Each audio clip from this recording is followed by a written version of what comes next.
The changing of the guard and the handover of the command symbol is a long-cherished tradition where authority and responsibility is transferred from one leader to the next.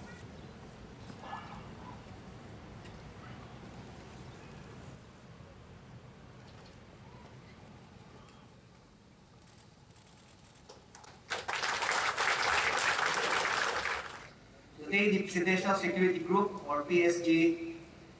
makes history as it fulfills its mandate to secure the most popularly elected 16th President of the Republic of the Philippines and our Commander-in-Chief, a man of a humble origin who detests any form of security even while discharging his immediate past duty as the longest sitting mayor of Davao City, a former vice mayor, and a former congressman. As I stand before all and humbly accept the designation of Commander PSG,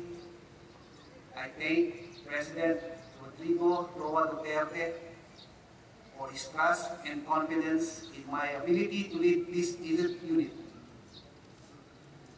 I would also like to express my deepest gratitude to our guest of honor and presiding officer for allowing me to lead the men and women who are responsible in shielding the President from harm and danger. Our mission has been clearly defined as the lead agency tasked with providing security for the President, Vice President,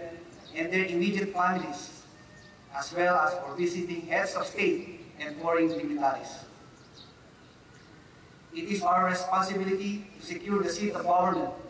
plus all the facilities and transportation assets used by the President in carrying out his respective duties. The PSG collectively, under my leadership, shall rise up to the challenge of securing the President according to established and tested security protocols, with emphasis on a highly professional, proactive, persevering, and dedicated discharge of duty by all members of the PSG.